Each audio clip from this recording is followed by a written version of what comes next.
Hello, today we're talking about something quite embarrassing for me. As an osteopath, you would expect that I would know how to prevent lots of different types of injuries, but given that it's the Olympics and I love watching it, all the sports, I tend to stay up very late and watch them on the sofa. Invariably I fall asleep and what happens is everything goes into spasm around my neck, my upper back, and it becomes really, really sore. So I thought I would share what I do with when this happens, which thankfully it doesn't happen too often. But the first thing that comes to mind when I wake up is that I can't move and oh my God, what's happened? What am I going to do? Is there something really serious wrong? And I'm an osteopath, so I should have a logical brain about it. So I can imagine what all of my patients think when it happens to them, and that it might never get better. What happens then? So we're going to go through some really easy strategies that look at ways you can get yourself moving, which is always the best thing, and things that you can do at home. So firstly, if I look at the movement I have in my neck, I can very little movement. See how limited that range is there. This side it's a little bit better, that side it's not very good at all. Likewise, if I look at my arms, if I come up to the side, the pain kicks in on my right hand side, this side, much sooner than my left hand side. That's got almost full range. And likewise, if I drop my head down, that's actually not too bad. But if I look up to the ceiling, I don't get very far at all. So we need to look at ways to improve that. And likewise, arms up to the front, that one can go all the way. But my right arm stops and it really, really pinches and it's excruciatingly painful. So if we can't do those movements, we need to encourage the body to be able to do them, but without causing that pain. So one of the ways we do often look at it, obviously, is getting someone else to do that movement for you and encourage that movement and reduce the amount of inflammation in the area. But before you get to see someone, there are ways you can do it, and I'll move this out of the way, that'll come into play in a second. So if we look at the rotation in the neck, if I can't move my head, what happens if I can move my body? Not painful. So essentially what I'm doing, I'm rotating my neck, but without engaging the muscles quite as directly. So hopefully, by working with rotation from below up into the neck, it allows a bit more movement. So we do that for a little bit of time, and we come back and we retest. So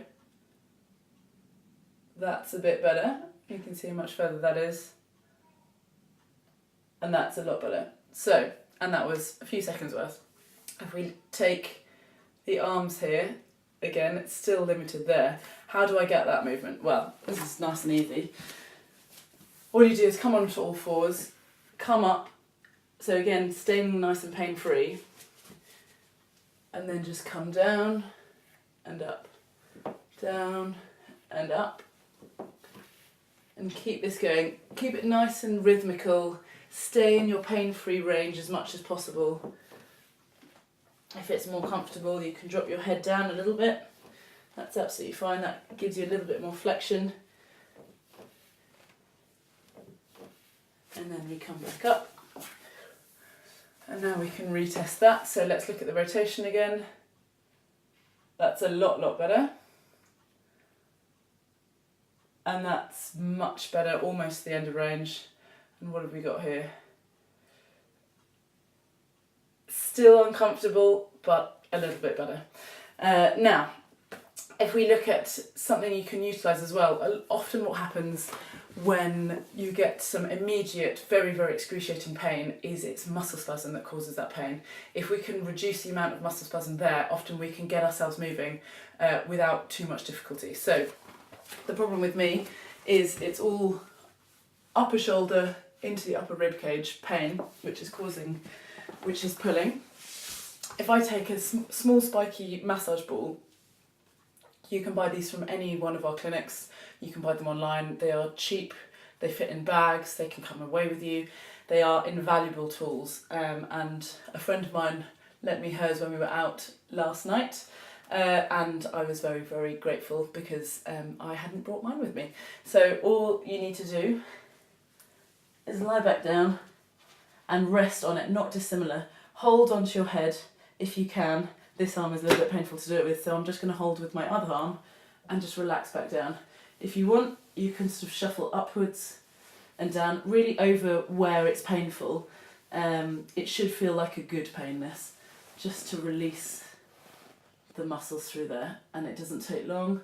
Work through some movements that were painful before, so looking at neck rotation, using this supportive hand to guide the movement so that it's not really active. And then take a deep breath in and out. And then come back up. And this should be the golden ticket. If we look at movement now, we're almost at full range. We're almost at full range. And this should be the major one. Yeah, there we go. I can feel it just at the top, but it is much, much better. It will only be reasonably temporary, but it will allow you to get moving. It will allow you to carry on doing the exercise that you want to do, and it will allow you to recover that a little bit more quickly. So do get yourself a massage ball. Do ask us if you have any questions. We are always happy to help, and there's lots that we can do to speed your recovery and get you out of pain and back to doing what you love. Thank you very much.